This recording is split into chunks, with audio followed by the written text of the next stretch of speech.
Hi students, मैं अश्विन। मुझे उम्मीद है आप सभी अच्छे होंगे। टॉप 300 प्लस फ्रेजल वर्ब्स की ए टू जेड सीरीज़ का ये लेक्चर नंबर 3 है। और पिछले दो लेक्चर में, लेक्चर नंबर 1 में हमने अल्फ़ाबेट ए पे बेस्ड सारी फ्रेजल वर्ब्स क्लियर करी थी, और लेक्चर नंबर 2 में हमने अल्फ़ाबेट बी पे बेस्ड शुरू की कुछ फ्रेजेस डिस्कस की थी। ये अल्फ़ाबेट बी पे बेस्ड फ्रेजल वर्ब्स का पार्ट 2 और फाइनल पार्ट है। मतलब आज के इस सेशन में हम अल्फ़ाबेट बी पे बेस्ड जो भी बची हुई फ्रेजेस हैं वो सब की सब डिस्कस कर डालेंगे। फिर जो लेक्चर नंबर 4 होगा उसमें हम अल्फ़ाबेट सी की फ्रेजेस को डिस्कस करेंगे। आइए शुरू करते हैं। और शुरू करने से पहले मैं ये बता दूं कि अगर आपके पास ये जो ए टू जेड सीरीज़ की फ्रेजल वर्ब्स का पीडीएफ ना हो, टोटल फ्रेजल वर्ब्स का कलेक्शन ना हो, तो आप पीडीएफ को टेलीग्राम से डाउनलोड कर लीजिए। या तो टेलीग्राम चैनल है अश्विन क्लासेस के नाम से, वहाँ से डाउनलोड कर लीजिए। और दूसरा तरीका है कि आप हमारे एप्लीकेशन में जाकर के पीडीएफ नोट्स पे विजिट करें। और एप्लीकेशन का नाम अगर आप नहीं जानते हैं तो अश्विन क्लासेस लखनऊ इस नाम से एप्लीकेशन है। इसके बावजूद भी अगर आप जो है पीडीएफ फाइल नहीं सर्च कर पा रहे हैं तो ये इंक्वायरी नंबर है 9935923221। आप इस पे मैसेज ड्रॉप करिए कि मुझे पीडीएफ शीट प्रोवाइड कर दी जाए phrasal verbs A to Z series की, तो ज़रूर आपको पीडीएफ फॉरवर्ड कर दी जाएगी। आइए शुरू करते हैं। बाउंस बैक बहुत ही पॉपुलर, चलती फिरती और सिंपल सी फ्रेज है। बाउंस बैक करने का मतलब होता है वापसी करना। खासतौर पे कब? जब पहले आप नुकसान में रहे हों फिर आप वापसी करें। Bounce back. इंडिया के एक प्लेयर हैं ऋषभ पंत, उनका अभी कुछ दिन पहले रोड एक्सीडेंट हो गया था, बहुत भयंकर चोट लगी थी। अभी वो जो है ट्रेनिंग ले रहे हैं इस उम्मीद में कि वो कभी बाउंस बैक कर सकेंगे। तो वापसी करना जिसको कहते हैं। लेट से किसी मैच के फर्स्ट राउंड में आप हार गए लेकिन दूसरे राउंड में आपने वापसी कर ली, तो ये बाउंस बैक करना कहा जाता है। जब आप गिर के फिर उठ जाएं, रिकवर फ्रॉम अर्लियर लॉस या फिर डिफीट। यूँ समझिए कि कोई कंपनी ही है, फिनेंशियल ईयर 2021 में उसको लॉस हुआ, फिर उसने बाउंस बैक किया। फिनेंशियल ईयर 2022 में भी, 2023 में भी बाउंस बैक किया, तो वापसी करना इसको कहते हैं। एग्जाम्पल देखिए, the economy is bouncing back from the recession. Recession से अर्थव्यवस्था जो है बाउंस बैक कर रही है। दुनिया भर की अर्थव्यवस्थाएं जो हैं लॉकडाउन में, कोविड की वजह से जो लॉकडाउन लगाया गया था, चरमरा गई थी, बर्बाद हो गई थी। और सारी ही अर्थव्यवस्थाएं अब क्या हैं? बाउंस बैक कर रही हैं, ट्रैक पर आने की कोशिश कर रही हैं। 42 और 43 बहुत ही ज़्यादा इंपॉर्टेंट फ्रेजेस हैं। मार्क कर लीजिए इस बात को कि सच में ये बहुत ज़्यादा इंपॉर्टेंट फ्रेजेस हैं। ब्रेक डाउन के दो मीनिंग है। एक तो किसी मशीन में जब तकनीकी खराबी आ जाए, जैसे आपकी बाइक स्टार्ट ना हो रही हो, आपकी बाइक स्टार्ट ना हो रही हो तो वो ब्रेक डाउन हो गया। समझ रहे हैं? हाँ, ब्रेक डाउन। कोई मशीन ले लीजिए, कोई प्रिंटिंग मशीन है, चल नहीं रही है, ठीक से प्रिंट नहीं कर रही है, तो वो ब्रेक डाउन आ गया। किसी भी ऑटोमोबाइल में, किसी भी मशीन में अगर कोई मैकेनिकल फॉल्ट है, तकनीकी खराबी है, तो वो ब्रेक डाउन कहा जाता है। एग्जाम्पल है, my car broke down so I came by taxi. मेरी कार खराब हो गई थी इसलिए मैं फिर टैक्सी से आया। और ये जो दूसरा मीनिंग है ब्रेक डाउन का, इसका मतलब होता है रोना, वो भी फूट फूट कर रोना। मतलब जब आप रोते हैं ना, जब कोई भी व्यक्ति बहुत जोर जोर से रोता है तो वो टूट जाता है। और इसको समझने का तरीका है कि जब आदमी टूट जाता है और फूट फूट कर रोता है तो वहीं घुटने के बल बैठ भी जाता है, गिर जाता है। तो ब्रेक का मतलब है कि वो टूट गया, टूट करके नीचे बैठ गया घुटने के बल, तो ब्रेक डाउन हो गया, फूट फूट कर रोने लगा। Right? The family broke down when their only son died in the accident. होता है कई बार, ये बैड लक है, आप क्या कर सकते हैं। अभी हम जहाँ रहते हैं उसके पास में एक गांव है, करंट लगने की वजह से 4 बच्चों की डेथ हो गई। आप इमेजिन कर सकते हैं? 4 बच्चों की, 2 लड़के और 2 लड़कियों की डेथ होगी। और सबसे बड़े लड़के की जो उम्र थी वो 8 साल थी, यानी कि बाकी चारों बच्चे जो है 2, 3, 4 साल के आसपास रहे होंगे। एक बच्चा जो है वो कुछ छूता है लाइट का और वो उसी में चिपक जाता है, पीछे से बाकी जाते हैं वो भी जाके चिपक जाते हैं। वो क्या समझे, नादान बच्चे। इसीलिए बहुत ध्यान रखना होता है छोटे बच्चों को, जब तक वो चीज़ों को समझते नहीं हैं। तो ये है फिर ब्रेक डाउन, फूट फूट करो ना, आदमी अंदर से टूट जाएगा, यही इसका मीनिंग है। 44, ब्रेक इन या ब्रेक इनटू, कई बार आप इसे ब्रेक इन बोल सकते हैं और कई बार आप इसे ब्रेक इनटू बोल सकते हैं, ऑलमोस्ट मीनिंग सेम है। ब्रेक इन या ब्रेक इनटू का मतलब होता है किसी स्थान के विशेष के अंदर जाना, एंटर करना किसी प्लेस पे, कोई बिल्डिंग है, कोई बस है, कोई कार है, कोई घर है, और विद अ सर्टेन पर्पस, और वो certain purpose most of the time होगा चोरी करना, break in the building, break into the building, या बिल्डिंग में ब्रेक इन हुआ। तो चोरी करने के इरादे से, खास तौर पे सर चोरी करने के इरादे से जब बिल्डिंग में लोग घुसते हैं या कोई भी घुसता है, सेंध मारता है, तो वो ब्रेक इन करता है। क्या करता है? ब्रेक इन करता है, चुपके से ब्रेक इन करना। आपने गदर 2 देखी? गदर 2 देखी? उसमें जो लड़का है ना सनी देओल साहब का, वो ब्रेक इन करता है, एक बस पे बैठ जाता है और नकली दस्तावेज बना करके वो पाकिस्तान में घुस जाता है। वो ब्रेक इन है सर। क्या है? ब्रेक इन है। The protesters tried to break into the parliament building. अब मैंने जो बताया वो ब्रेक इन या ब्रेक इन टू का मतलब क्या है? चुपके से प्रवेश करना। ये जो एग्जाम्पल कह रहा है इसमें थोड़ा सा दम लगा के प्रवेश करना है। मैंने एग्जाम्पल इसलिए अलग रखा क्योंकि कई बार ब्रेक इन या ब्रेक इन टू में आप फोर्स से भी एंट्री करते हैं, दम लगा के जब आप घुसने का प्रयास करें। इसमें लिखा है कि जो लोग आंदोलन कर रहे थे वो पार्लियामेंट बिल्डिंग के अंदर जबरदस्ती घुसने का प्रयास करते हैं, तो ब्रेक इन टू करते हैं या ब्रेक इन करते हैं, राइट? ब्रेक इन करते हैं, ब्रेक इन टू करते हैं। थोड़ा सा रिलेट करने की बहुत कोशिश किया करें, सरल रहेगा आपके लिए। अगली फ्रेज है ब्रेक थ्रू, और ब्रेक थ्रू के दो चेहरे हैं, 45 और 46, ध्यान से देखिए। ब्रेक थ्रू, इसमें हाइफन है बीच में, देख रहा है? हाइफन लगने की वजह से ये एक सिंगल वर्ड बन जाएगा, और सिर्फ सिंगल वर्ड नहीं बन जाएगा, ये एक नाउन बन जाएगा। और ये जो ब्रेक थ्रू है ये एक मौका है, मौका, और वो मौका जिसको आपने भुना लिया वो ब्रेक थ्रू काम करता है। कभी सुना होगा आपने कि किसी को किसी फिल्म में ब्रेक मिला, किसी को किसी फिल्म में ब्रेक मिला और वो फिल्म हिट हो गई, तो वो ब्रेक थ्रू हो गया। ब्रेक का मतलब मौका होता है। गौर करिए, मुझे एक ब्रेक चाहिए बस खाली। देखो, एक ब्रेक ये भी होता है कि आप किसी काम को कर रहे हैं, थक गए हैं, तो मुझे ब्रेक चाहिए, मतलब आराम चाहिए। और एक होता है कि आप स्ट्रगल कर रहे हैं, एक स्ट्रगलिंग आर्टिस्ट है, तो आप कह रहे हैं I am just waiting for a break, मैं सिर्फ एक ब्रेक का इंतज़ार कर रहा हूँ, मतलब मैं सिर्फ एक मौके का इंतज़ार कर रहा हूँ। और उसी मौके पे जब आप चौका मार देंगे ना, तो वो ब्रेक थ्रू हो गया।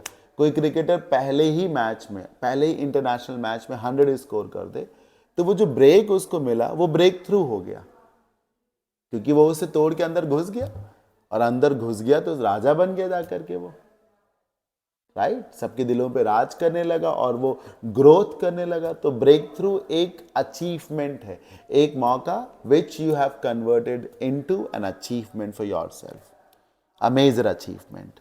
हर first film proved out to be a blockbuster। उसकी पहली मूवी ही ब्लॉकबस्टर हो गई। ब्लॉकबस्टर मतलब जबरदस्त हिट हो गई। अब क्या होगा sir? It was the biggest breakthrough of her career. ये उसके करियर का सबसे बड़ा मौका मिल गया, मज़ेदार मौका, ब्रेक थ्रू। और जब ब्रेक और थ्रू अलग अलग हैं तो इसका मतलब है तोड़ते हुए अंदर घुसना, ब्रेक थ्रू करना, ब्रेक थ्रू करना, तोड़ते हुए अंदर घुसना। थ्रू का मतलब क्या होता है? उस पार। किस तरीके से? इस पार से उस पार जाना। जैसे आपने दिल से मूवी का एक गाना सुना होगा, चल छैया छैया, उसको देखा होगा, तो उसमें ट्रेन सुरंग में घुसती है और फिर उस पार निकलती है, ये थ्रू कहा जाता है। जब ट्रेन सुरंग में घुसी और 1-2 मिनट तक सुरंग को चीरते हुए उस पार जब चली गई, तो ये थ्रू है। थ्रू का मतलब ही होता है एक मीडियम में घुसना, उसे चीरते हुए सक्सेसफुली उस पार पहुंच जाना, ये ब्रेक थ्रू है। तो जैसे बैरिकेड्स लगा दिए गए, हाँ, रास्ते में पत्थर डाल दिए गए, दुनिया भर की चीज़ें डाल दी गई, लेकिन आप उसे हटाते हुए, तोड़ते हुए उस पार चले गए, तो ब्रेक थ्रू हो गया। पास अ बैरियर, मीनिंग लिखा है ना, पास अ बैरियर, एक बैरियर को पास करना। देखिए सर, क्या होता है कि जब तक आप दूसरे पे डिपेंडेंट होंगे तब तक कम गेन करेंगे। जब मैं आपको समझा रहा हूँ तो मैं कोशिश कर रहा हूँ कि आप अपने तरीके से रिलेट कर सके, सीखें, खुद से दिमाग लगे कि क्या मीनिंग हो सकता है। मैं ये क्लियर करना चाहूँगा कि आप हर एक फ्रेजल वर्ब के मीनिंग को लर्न नहीं कर सकते, बट आप लगभग सभी फ्रेजल वर्ब्स के मीनिंग को समझ जरूर सकते हैं। समझने से फ़ायदा ये है कि पेपर में जब ऑप्शंस मिलेंगे तो उन ऑप्शंस को देख करके आपको 100% मुझे भरोसा है कि आइडिया लग जाएगा कि इसका ये मीनिंग होना चाहिए। मेरी बात आप समझ रहे हैं ना? हाँ, वो इंस्टिंक्ट आप में डेवलप हो जाएगा, जिसके चलते आप समझ सकेंगे यार थ्रू लगा है तो फंसना तो नहीं होगा, पास कर जाना ही होगा। तो इसीलिए मैं ब्रेक करके सब कुछ बता रहा हूं आपको, राइट? मैं कोशिश कर रहा हूं कि आप ऐसे पढ़ें कि ये लेक्चर आप पढ़ नहीं रहे हैं, आप अपने लिए इसे समझ रहे हैं। So the angry villagers broke through the barricades and entered the police station. गांव के लोग बहुत गुस्सा थे, उन्होंने बैरियर्स को तोड़ दिया, बैरिकेड्स को तोड़ते हुए वो पुलिस स्टेशन के अंदर घुस गए। ये एग्जाम्पल मैंने तब लिखा था, या यूँ कहिए कि तब सोच के लिखा जब मुझे एकदम से एक मूवी थी अजय देवगन साहब की, सिंघम, उसमें ये सीन है शुरुआत में ही, तब मैंने लिखा था। Bring up, a very very important phrase, very important and very popular, बहुत कॉमन फ्रेज भी है। ब्रिंग अप का मतलब होता है पालन पोषण करना। ब्रिंग अप, पालन पोषण करना। अक्सर ब्रिंग अप को ब्रिंग अप में कम यूज करते हैं, इसकी सेकेंड फॉर्म और थर्ड फॉर्म में ज्यादा यूज करते हैं। ब्रॉट अप ज्यादा बोलते हैं। पालन पोषण करना, नरिश करना, नर्चर करना, लुक आफ्टर, देखभाल करना जिसको कहा जा सकता है। ये जो ब्रिंग अप आप देख रहे हैं इसका नाउन वर्जन भी होता है और वो है अपब्रिंगिंग। क्या है? अपब्रिंगिंग। ये नाउन है, इसकी हिंदी है पालन पोषण, और इसकी हिंदी हो जाएगी पालन पोषण, इसी के आगे करना लगा दोगे तो पालन पोषण करना इसकी हिंदी होगी, और खाली पालन पोषण जो है इसकी हिंदी है। अपब्रिंगिंग इसको कहते हैं। थोड़ा सा स्ट्रक्चर दाएं बाएं हो गया। ब्रिंग अप, नर्चर करना, नरिश करना। जैसे लोग बोलते हैं, जैसे कोई कह रहा है कि कहाँ से हो? मैं हूँ लखनऊ से। अच्छा, वहीं पले बड़े हो? गौर से समझिए, मतलब मैं लखनऊ में ही पैदा हुआ और लखनऊ में ही पला बड़ा हुआ हूँ। So I am born and brought up here in Lucknow, ऐसे बोला जाता है। मतलब मैं पैदा भी, कई बार होता है नहीं कि आप पैदा हुए थे उस इंडिया में जो एक था, और फिर जब पार्टीशन हो गया तो आप ब्रॉटअप किए गए उस पाकिस्तान में जो इंडिया से बना। तो you were born in India before partition and you were brought up in Pakistan that was formed after partition. तो ऐसे कहा जाता है। तो कई बार लोग पैदा कहीं और होते हैं, पलते, जैसे कृष्ण को ले लीजिए, पैदा हुए थे जेल में और पले बड़े कहाँ पर? इन मथुरा, इन गोकुल, राइट? तो ऐसे बोलते हैं, I am born and brought up in Lucknow, ऐसे बोलेंगे। My parents brought me up strictly. कोई कह रहा है मेरे पेरेंट्स ने बहुत सख्ती से मेरा पालन पोषण किया, मतलब मुझे बिल्कुल डिसिप्लिन चाइल्ड बना दिया। Bring about, a very very important phrase. देखिए सर, जब आपको सीमित ही फ्रेजेस पढ़ाई जाएंगी तो ये तो 100% श्योर है ना कि इंपॉर्टेंट ही कलेक्शन होगा। जब असीमित पढ़ाया जाए तो कुछ बेकार की चीज़ें भी हो सकती हैं। ब्रिंग अबाउट, किसी चीज़ के होने के पीछे का कारण बना, कुछ लेकर आना, हाँ, कुछ make something happen, cause something to happen, कुछ घटित होना और आपके चलते वो चीज़ घटित हो रही है। ब्रिंग अबाउट, ऐसे समझो ना, जैसे कि कोई स्ट्रगल कर रहा है नौकरी के लिए, नौकरी मिल गई, इससे क्या होगा? उसकी लाइफ में खुशी आ जाएगी। So the job shall bring about joy in your life, this job shall bring about comfort in your life. या यूं समझिए कि किसी की माली हालत बड़ी खराब थी, वो लोअर मिडिल क्लास से था, नौकरी के लिए बहुत प्रयासरत था, नौकरी मिल गई। अब इससे क्या होगा? उससे उसके परिवार की माली हालत ठीक हो जाएगी। तो this job has brought about reforms, upliftment, a rise in the standard of living, है ना? This job has brought about a rise in the standard of living in my family. इससे मेरी फैमिली का जो स्टैंडर्ड ऑफ लिविंग है वो सुधरा है, इससे ये चीज संभव हुई है। ब्रिंग अबाउट, आप ऐसे समझिए 2014 में जब इलेक्शन होना था तो बीजेपी ने अपने दस्तावेज में आई एम सॉरी मैनिफेस्टो में बोला था कि हम अच्छे दिन लाएंगे। क्या बोला था? अच्छे दिन लाएंगे। ये जो लाएंगे ना, तो इसको कहते हैं will bring about good days, will bring about good days, इस तरीके से ब्रिंग अबाउट। ठीक है ना, किसी चीज के को लाना, उसे उसे घटित कराना, उसके पीछे का कारण बनना, ये है ब्रिंग अबाउट। ठीक,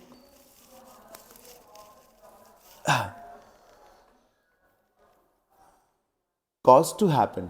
एग्जाम्पल देखिए, the present government has brought about some significant and positive changes in standard of living of common man. जो वर्तमान सरकार है, इसने आम लोगों के रहन सहन के स्तर में कुछ सकारात्मक बदलाव किए हैं। इस सरकार की वजह से आम लोगों के रहन सहन के स्तर में कुछ सकारात्मक बदलाव हुए हैं। जैसे कोई खबर है और वो खबर तूफान लेके चली आई, जैसे अब ऐसे समझो ना कि तूफान आया फिर बारिश हो गई। आप समझ रहे हैं ना, the storm brought about rains. ये बारिश हुई तो किसान खुश है। The rains have brought about happiness on the face of the farmers. The rains have brought about happiness on the faces of farmers. किसानों के चेहरे पे खुशी लेके आई है ये बारिश। इसको कहते हैं सर ब्रिंग अबाउट। देखिए, in my opinion bring about is a fantastic phrase, बहुत शानदार फ्रेज है। That's why I am taking so much of time. इसको समझाने में मैं पूरा समय ले रहा हूं आपका। Moving on, bring down and bring down, दो फ्रेजेस हैं, 49 पे भी और 50 पे भी। ब्रिंग का मतलब लाना, डाउन नीचे, नीचे लाना, नीचे लाना। प्याज की कीमतें 100 रुपये पर केजी हो गई, सरकार कुछ करेगी, नीचे लाएगी प्याज की कीमत को। समझ रहे हैं, ये स्केल है, ये स्केल है सर। चीज़ें यहाँ पर हैं और यहाँ लाना, तो खींच के तो नीचे लाओगे, ब्रिंग डाउन करोगे, ब्रिंग डाउन नीचे लाना। आपने जॉली LLB 2 देखी? उसमें कोर्ट रूम का एक सीन है, जब जज सुंदरलाल त्रिपाठी जी बैठे होते हैं, देखते हैं उनको कुछ दिख नहीं रहा है, तो वो अपनी सीट के ऊपर चढ़ते हैं और वो जो बल्ब होता है उसको नीचे लाते हैं, ब्रिंग डाउन इसको कहते हैं। क्या कहते हैं? Bring down, right. तो खास तौर पे ब्रिंग डाउन का मीनिंग है जब कीमत को नीचे किया जाए, घटाया जाए। Make a commodity cheaper. Commodity किसी भी वस्तु को कहते हैं। मान लो तेल की कीमतें ही सरकार घटाए, या कई बार चीज़ें अपने आप घटती हैं, मार्केट सेल्फ रेगुलेटेड होती है। मान लो मस्टर्ड ऑयल की कीमतें बहुत ज़्यादा हैं सरसों के तेल की, फिर सरसों की पैदावार बहुत बढ़िया हो जाती, तो अपने आप कीमतें। Rise in production has brought about, sorry brought down, the rise in production has brought down. Government's efforts to bring down the onion price failed. सरकार ने कोशिश की कि प्याज की कीमत को घटाया जाए, लेकिन सरकार ऐसा नहीं कर सकी। तो कीमत घटाने के लिए ब्रिंग डाउन है। और ब्रिंग डाउन का दूसरा मीनिंग ये भी तो होता है कि ऐसे समझिए ना कि सरकार का जो मंत्री, ये देखिए पगडंडियाँ बनी हुई हैं, ऐसे पगडंडियाँ, ऐसे स्टेप्स, ऐसे करके ऐसे करके ऐसे करके, और ये देखिए सिंहासन है, यहाँ पर राजा बैठा हुआ है, सरकार है ये सर। और इसको पकड़ के नीचे गिरा दीजिए, यहाँ राजा आ गया, सरकार गिरा देना है ना। वहां से खींचा नीचे गिरा दिया। तो सरकार गिराने के लिए भी, सिस्टम को गिराने के लिए भी हम ब्रिंग डाउन का यूज करते हैं, जिसको कहते हैं make a government fall. No confidence motion in the parliament brought the government down. Parliament में नो कॉन्फिडेंस मोशन था, पार्लियामेंट में नो कॉन्फिडेंस मोशन जो है आता है, और उससे जो है सरकार गिरा दी जाती है। अविश्वास प्रस्ताव आता है और उससे सरकार गिरा दी जाती है। 51 बर्स्ट इनटू, बर्स्ट इनटू, दो जगह लिखा हुआ है, लगभग एक जैसा ही मीनिंग है, मैं समझाता हूँ। BURST बर्स्ट का मतलब होता है दगना, फटना। सर जब टायर दगता है ना, टायर दगता है तो बर्स्ट करता है। क्या करता है? बर्स्ट करता है। बहुत जोर से जब दगता है ना, तो टायर की सारी चीज़ें, कई बार टायरें बाहर आ जाता है, टायर की रबर बाहर आ जाती, तो बहुत तेज अगर टायर दगेगा तो आउट बर्स्ट हो जाता है, दग के बाहर ही आ गया। तो बर्स्ट मतलब बहुत तेज आवाज जब आती, फटना, दगना, ये इसका वास्तविक मीनिंग है बर्स्ट का। अब समझिए, आप नॉर्मल बैठे हुए थे, नॉर्मल बैठे हुए थे, एक फोन आया, कुछ आपको पता चला, एकदम से आपको गुस्सा आ गया। नॉर्मल थे ना, काम एंड कंपोस्ट बैठे थे, फिर दग गए, फट करके गुस्सा आ गया आपको। भाई आपके भीतर जो इमोशंस हैं, अगर आप किसी सामने वाले व्यक्ति ने फोन पे आपसे जो भी कहा, अगर वो गुस्सा लायक बात थी तभी गुस्सा करेंगे, और अगर थोड़ा बहुत गुस्सा लायक होगा तो हल्का फुल्का गुस्सा करेंगे, अंदर ही रख लेंगे, सह लेंगे। आप अपनी इमोशंस को बाहर कब निकालते हैं, या अनकंट्रोल्ड फॉर्म में इमोशंस बाहर कब जाती हैं? जब वो बहुत ज्यादा हो तो वो फट के निकल जाती है ना आपसे।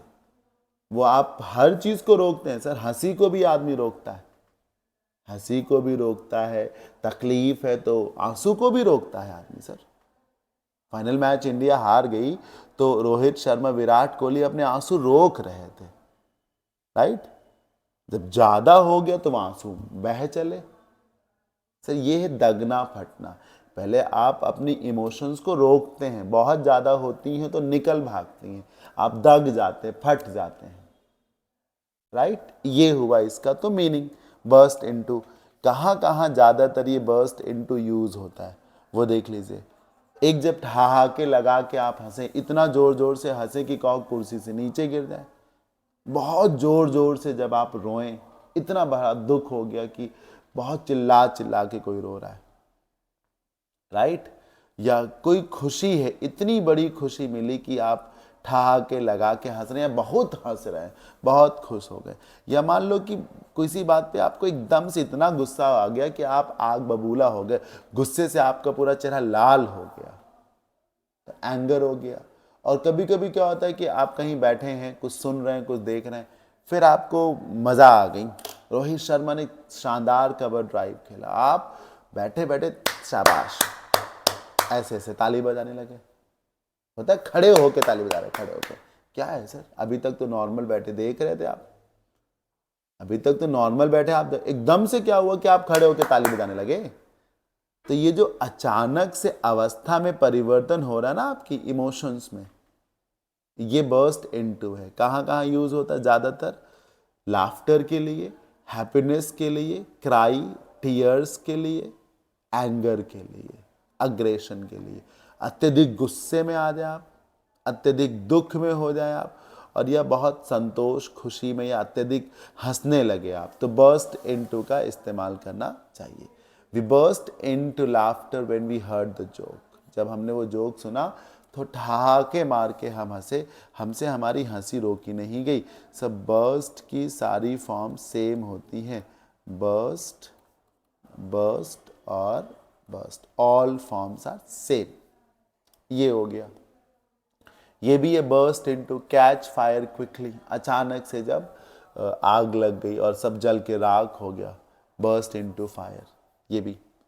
फिर 53 देखिए, ब्रेक आउट। आपने कोविड के समय ब्रेकआउट कितना पढ़ा होगा सर? ब्रेकआउट नहीं पढ़ा, ब्रेकआउट की नाउन फॉर्म आउट ब्रेक तो पढ़ी ही होगी ना। आउटब्रेक ऑफ कोविड-19 भाई, outbreak of corona virus. Outbreak का मतलब होता है अनियंत्रित होकर के बढ़ना। सच इंपॉर्टेंट फ्रेज, बहुत इंपॉर्टेंट फ्रेज है, बहुत गौर से समझिएगा। ब्रेकआउट, अनियंत्रित होकर बढ़ना। देखिए ब्रेक का मतलब होता है टूटना, और आउट मतलब बाहर। ऐसे समझिए सर, एक जानवर जो हमेशा खूंटे से बंधा रहता है, किसी दिन जो है उसने खूंटा तोड़ दिया या रस्सी तोड़ दी, और जब ऐसा जानवर जो हमेशा बंधा रहता है और रस्सी को तोड़ देगा ना, तो इतनी जोर भागेगा, हम कंट्रोल में नहीं रहेगा कि फिर आप उसको पकड़ नहीं पाएंगे, चाहे जितनी कोशिश करें, बहुत समय लग जाएगा, तब फिर वो टांगे फेंक के दौड़ेगा, इतनी उछल कूद करेगा। समझ रहे हैं? जानवर अगर जो कैद में रहता हो, अगर वो कैद से छूट जाए तो इतनी तेज भागेगा, इतनी तेज कि आप उसे कई बार तो पकड़ ही नहीं पाएंगे, भाग ही जाएगा सर वो। तो ये है ब्रेकआउट का मीनिंग, अनियंत्रित हो जाना। कहाँ कहाँ मतलब आज़ादी मिली आपको, कंट्रोल में थे आप, और जब जैसे मिली आज़ादी तो इतनी तेज आप भागे हैं कि अब वो जो पकड़ना चाह रहा है उसकी पकड़ से दूर हो गए, कंट्रोल से बाहर हो गए। ये है इसका मीनिंग। कहाँ कहाँ यूज़ होता है? फायर के केस में यूज़ होता है। फायर, आग।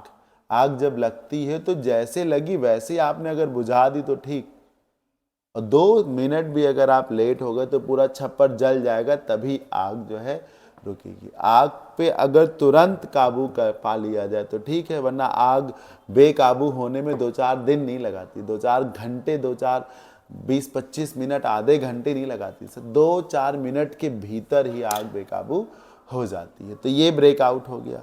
दूसरा, दंगे। दंगे कहते हैं कि दंगे शुरू नहीं होते, दंगे भड़कते हैं सर। जरा सी आहट हुई, जरा सा बवाल हुआ, दंगे भड़क गए। दंगों में क्या होता है कि शाम तक सब कुछ नॉर्मल रहता है, शाम तक सब कुछ नॉर्मल देखा आपने, और रात भर में दंगे भड़क के बवाल भी हो गया, सब जला दिया गया, इधर उधर दर्जनों लोग मार दिए गए। तो दंगे जैसे ही शुरू होते तुरंत रोक लीजिए तो ठीक है, वरना तुरंत वो बेकाबू हो जाते हैं, दंगे भड़क जाते हैं। ऐसे ही कोविड जैसी बीमारी, जिन देशों ने कोविड-19 पे शुरू में बहुत जल्दी काबू कर लिया तो काबू कर लिया, वरना वो बीमारी जो है तबाही मचाने के बाद अपने आप ही रुकी है सर। समझ रहे हैं? तो कहाँ पे यूज़ करते हैं ब्रेकआउट को? फायर के लिए खास तौर पे, रायट्स के लिए, और कोविड जैसी पैंडेमिक के लिए, डिजीज के लिए ब्रेकआउट। इसको समझने का एक और तरीका है, जैसे एक मोतियों की माला है, तो जब तक वो मोती उस माला में है तब तक तो आपको सब समझ में आ रहा है, गिन सकते हैं, पकड़ सकते हैं, लेकिन जैसे वो माला टूटेगी और मोती नीचे गिरेंगे तो इधर उधर इतना दूर दूर तक भाग जाएंगे कि फिर आप उनको कभी भी पकड़ नहीं पाएंगे, कंट्रोल नहीं कर पाएंगे, बिन नहीं पाएंगे, ढूंढ नहीं पाएंगे आप। Sudden and uncontrolled start of something used especially for fire, riots and diseases. The fire broke out in the jungle. Millions of people around the world. अच्छा, the fire broke out in the jungle. जंगल में आग लग गई, और आग लग गई तो फिर वो जंगल जल ही जाएगा सर, तभी आग बुझेगी। Millions of people around the world lost their lives when COVID-19 virus broke out in 2020. जब 2020 में COVID-19 का वायरस फैला ना, तो दुनिया भर में मिलियंस ऑफ पीपल, लाखों लोग जो है अपनी जान गंवा दी है उसके चक्कर में। ब्रेकआउट हुआ जब। Brush off and brush up. Brush आप जानते हैं जिससे दांत आप साफ करते हैं, ब्रश। ब्रश ऑफ भी होता है, ब्रश अप। ब्रश क्यों करते हैं? ताकि आपके दांत साफ हो जाए। अब समझिएगा, ब्रश ऑफ और ब्रश अप एक ही जैसी चीज को हल्का हल्का सा पलट पलट के देखा गया, थोड़ा सा दाएं बाएं करके। ब्रश ऑफ करते हैं ताकि गंदगी दूर हो जाए, और ब्रश अप करते ताकि दांत पैने हो जाए। ब्रश ऑफ करने का मतलब होता है कि झाड़ के अलग कर देना, गंदगी दूर कर देना।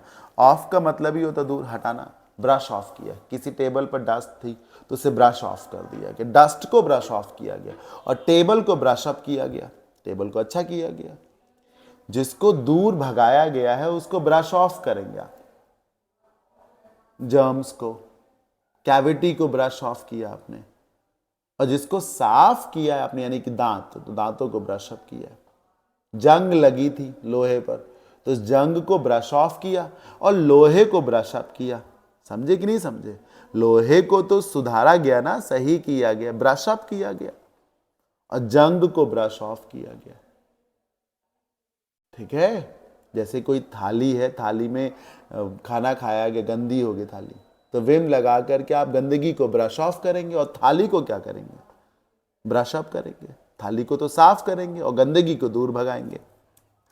Remove something such as dust, insect etcetera from your hand, दूर करना, भगाना, brush off. Come on, brush it off the fly before it stings you. आपके शरीर में कहीं पर मक्खी बैठ गई जो काट सकती है, तो आप अरे अरे भगाओ इसको, भगाओ भगाओ, ब्रश इट ऑफ, भगाओ इसको, before it stings you. Sting मतलब डंक मार देना। It looks like the room hasn't been brushed off for quite a long time. ऐसा लग रहा है कि ये जो रूम है पिछले कुछ दिनों से इसको साफ नहीं किया गया, गंदगी को ब्रश ऑफ नहीं किया। गंदगी दूर भगाना, ब्रश ऑफ करना। और अपने हुनर को, जैसे आप सुबह सुबह उठ के बॉडी को वार्म अप करते हैं ना, तो थकान दूर करते हैं वार्म अप करके, लेकिन वार्म अप में ये नहीं कहा जाता है कि थकान दूर कर रहे हैं, ये कहा जाता है कि शरीर को हम एक्टिव कर रहे हैं, शरीर को हम सक्रिय बना रहे हैं, वार्म अप कर रहे हैं। तो ऐसे ब्रश अप कर रहे हैं, तो अपने हुनर को जब आप ब्रश अप करते हैं तो उसे मतलब धार देते हैं, पैनापन देते हैं। हाँ, किसी हथियार को ब्रश अप करिए तो धार दे देंगे आप इसे। To practice and review your knowledge, to practice and review your knowledge, और a skill that you haven't used in a while, जिसे आपने पिछले कुछ समय में इस्तेमाल ना किया, उसे आप ब्रश अप कर रहे हैं। जैसे ये जो प्रैक्टिस मैचेस कराए जाते हैं बड़े मैचेस से पहले, तो ब्रश अप करने के लिए होता है। You should start an apprentice in order to brush up your technological awareness. आपने जो टेक्नोलॉजी सीखी है, जो टेक्नोलॉजिकल अवेयरनेस है, उसको ब्रश अप करने के लिए आपको कोई वोकेशनल कोर्स करना चाहिए, कोई अप्रेंटिस करनी चाहिए, कहीं कोई ट्रेनिंग लेनी चाहिए। बम्प इनटू बम्प आप जानते हैं, हिप एरिया को बम्प कहते हैं। पीछे कमर के नीचे का जो हिस्सा होता है पीछे का, उसे हिप बोलते हैं, उसी को बम्प बोलते हैं। तो कोई कभी क्या हुआ, कोई आया पीछे से और लड़ गया आपके, तो कहते हैं कि काहे घुसे जा रहे हो, गौर करिए। और अन्यथा नाले तो ऐसे बोलते काहे डैश डैश डैश में घुसे जा रहे हो, काहे डैश डैश डैश में घुसे जा रहे हो। तो ये अचानक से जब आप टकराते हैं ना किसी से, पीछे से आप लड़ गए किसी में, आप गौर करिए, एक गाड़ी जब पीछे से किसी गाड़ी में ठुकती है तो वो उसका बम्प एरिया ही तो होता है। एक गाड़ी जब पीछे से किसी गाड़ी में लड़ती है तो गाड़ी के पीछे वाले हिस्से में लड़ती है ना, तो उसका बम्प ही तो होता है, वो आगे वाला हिस्सा बोनट होता है। तो अचानक से टकरा जाना, टू मीट समबडी कोइंसिडेंटली, अचानक से जब आप किसी से टकरा गए, कोई मिल गया, this is called to bump into. Bump into से सिमिलर फ्रेजेस हैं रन इनटू, ये भी है, और एक कम अक्रॉस भी फ्रेज है। इन सब का मतलब है अचानक से मुलाकात जब हो, अचानक से जब आप टकरा जाए किसी से। I was walking through the corridor, corridor मतलब गलियारा, मैं गलियारे से गुजर रहा था, and when I bumped into another classmate, जब मैं अचानक से अपने दूसरे क्लासमेट से टकरा गया। इस तरीके से ब्लैकआउट, जब चीज़ें ब्लैकआउट कर जाती हैं ना सर, तो सब आपके आगे काला काला हो जाता है, चक्कर आ जाता है आपके आगे। ब्लैकआउट का क्या मतलब है, लूज वंस कॉन्शियसनेस, होश खो देना। अगर वीकनेस है आपको, जो बहुत धूप में आप हैं, तो कभी कभी क्या होता है, आपकी आंखों के आगे सब अंधेरा छा जाता है। अंधेरा कैसा होता है, लाल होता है कि गुलाबी होता है कि बैंगनी होता है, पीला होता है, हरा होता है, कैसा होता है बताओ? अंधेरा होता है, काला। तो जब ब्लैकआउट कर गए आप, तो आप एक तरीके से चक्कर खा गए आप। ये है ब्लैकआउट का मीनिंग, सब दिखना बंद हो गया आपको, चक्कर आ जाना, चक्कर आ जाना। Due to scorching heat, scorching heat मतलब होता है तपती धूप, तिल मिलाती धूप के चक्कर में the lady blacked out on her way home, वो घर लौट रही थी कहीं से और रास्ते में उसको चक्कर आ गया, she blacked out. Bottle out, bottle out, इसको याद कर लीजिए क्योंकि इसको समझाने में थोड़ी सी दिक्कत हो सकती है मुझे। Become to afraid to do something, bottle out, ठीक, डर के भाग आना, बॉटल आउट। इसको ऐसे समझ सकते हैं कि जैसे कि बॉटल, आप जानते हैं बोतल, एक बंद जगह है, जैसे किसी को कहीं पे बंद किया जा रहा है, तो अगर वो डरता वरता नहीं है, तो एक जो बच्चा जो डरता नहीं है उसको आप कमरे में बंद कर दीजिए, कोई दिक्कत नहीं, कार्टून देखेगा, टीवी देखेगा, सो जाएगा। लेकिन जो बच्चा डरता होगा, जैसे आप उसे उस बोतल में या कमरे में बंद करोगे, तुरंत आउट करेगा, बाहर भागेगा, क्योंकि उसको लग रहा है बोतल में बंद हो जाएंगे, आफत हो जाएगी, डर जाना है। तो डर के पीछे हटना, बॉटल आउट करना, ठीक, मैं नहीं कमरे में जाऊंगा भाई, बॉटल आउट करना। Become to afraid to do something, डर के पीछे हटना। I somehow decided to study law, जैसे तैसे करके मैंने हिम्मत जुटाई कि मैं कानून की पढ़ाई करूंगा, and got enrolled to a law college, और एक लॉ कॉलेज में एडमिशन भी ले लिया। But bottled out in the very first semester, लेकिन पहले ही सेमेस्टर में मैं सब छोड़ छाड़ के भाग आया। जैसे तैसे करके मैंने हिम्मत तो करी कि मैं लॉ पढ़ लेता हूँ, कॉलेज में एडमिशन भी ले लिया, लेकिन मेरे से कुछ सधा नहीं और मैं पहले ही सेमेस्टर में छोड़ छाड़ के सब बाहर भाग आया। Bring off and but in, bring off, bring it off, important phrase है। ब्रिंग इट ऑफ या ब्रिंग ऑफ का मतलब होता है to achieve something, to achieve something. bring it off, bring off. To gain something, to win, जीतना, succeed in doing something, bring it off. I know it's very difficult to save our arable pieces of land from encroachment by the mafias around. कोई कह रहा है कि हमारे आसपास जो mafias हैं उनसे अपनी ज़मीनों को बचाना मैं समझता हूँ बहुत मुश्किल है। एरेबल पीसेस ऑफ लैंड का मतलब होता है वो भूखंड जहाँ पर खेती हो सकती है, तो खेती योग्य भूमि को एरेबल बोलते हैं। तो हाँ, बहुत इंक्रोचमेंट मतलब होता है अतिक्रमण। तो कोई कह रहा है मैं जानता हूँ कि ये जो माफियाज हैं इनके अतिक्रमण से अपनी ज़मीनों को बचाना बहुत मुश्किल है, but together we can bring it out, bring it off। लेकिन मिल करके जो है हम ऐसा कर सकते हैं, अकेले नहीं कर सकेंगे, लेकिन मिल के अगर हम चाहें तो अपनी ज़मीनों को बचा सकते हैं। इन माफिया के हड़पने से अपनी ज़मीनों को हम बचा सकते हैं चाहे तो। Together we can bring it off. अच्छा, 60 नंबर, बटन। बटन बटन का मतलब होता है इंटरप्ट कर देना, बीच में बोल देना। But on, but in, interrupt a conversation और डिस्कशन। बट इन, इंटरप्ट कर देना, इंटरवीन कर देना, राइट, ब्रेक इन कर देना, इंटरप्ट अ कन्वर्सेशन। जैसे इसको याद करने का तरीका है कि कोई कुछ कह रहा था, आपने बीच में बोल दिया बट ऐसा भी तो है। होता है ना, कोई कुछ बोल रहा और आप बीच में बोल बट यार ऐसा भी तो है, तो वही बट। हालांकि उस बट की स्पेलिंग BUT है, लेकिन कैसे सीखोगे? बट इन का मतलब यही कि बीच में आपने बट बोल दिया, और बट बोलने से आपने रोका ही तो है। लेकिन क्या करता है? सब फ्लो को तोड़ देता है ना, जो आप बोल रहे होते हैं उस फ्लो को तोड़ता ही तो है। समझ रहे हैं? इस तरीके से कोई कह रहा है कि नेक्स्ट ईयर से हम लोग दिल्ली में रहेंगे, बहुत बढ़िया रहेगा, वहां पर मैंने घर भी बनवा लिया, वहीं रहेंगे। तो दूसरा कह लेकिन यार वहां पर खर्च भी तो बढ़ जाएगा। तो फ्लो तोड़ दिया ना आपने, फ्लो तोड़ दिया। बट इन, इंटरप्ट कर देना किसी कन्वर्सेशन को। You must not but in while somebody else is speaking. जब कोई दूसरा बोल रहा हो तो बीच में कूदना नहीं चाहिए, बिल्कुल भी आप ऐसा ना करें। Some people like you are in the habit of butting in just for the sake of drawing attention. कुछ लोग जैसे कि तुम, उनकी आदत ही होती कि बीच में कूदेंगे जरूर, सिर्फ इसलिए कि ध्यान अपनी ओर खींचना चाहते हैं। तो कुछ लोग बटन करने के आदी होते हैं, घुसने के बहुत आदी होते हैं, बीच में कूदने के बहुत आदी होते हैं सर। इस तरीके से ये आज की क्लास ओवर हो जाती है। और मैं आपको बता दूं कि ये जो आप सेशन अटेंड कर रहे थे, ये मेरे paid batch idioms and phrases का एक लेक्चर है, जो कि टोटल में 60+ वीडियोस का कोर्स है, और इस कोर्स की टोटल फीस है जस्ट 199।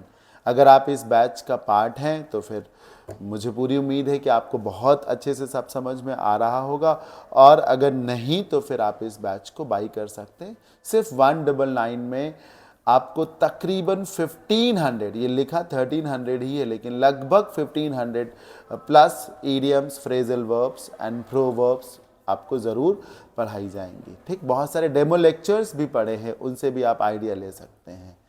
और अगर कंप्लीट वोकैब आपके लिए एक चैलेंज है, मतलब इडियम्स, फ्रेजल वर्ब्स, प्रोवर्ब्स के साथ साथ सिनोनिम्स, एंटोनिम्स भी आपको सीखना, वन वर्ड सब्स्टिट्यूशंस भी सीखने, रूट्स भी जानना चाहते हैं, कंफ्यूजिंग वर्ड्स में भी आपको दिक्कत होती, तो go for this complete batch. Word power life time validity के साथ बैच है, सिर्फ 499 इस बैच की फी है। सब है इसमें, इसके बाहर वोकैब से कुछ भी नहीं आना है। कुछ भी नहीं मतलब कुछ भी नहीं आना है। और ये इंक्वायरी नंबर है, अगर कोई कंफ्यूजन है आप इस पर कॉन्टैक्ट कर सकते हैं।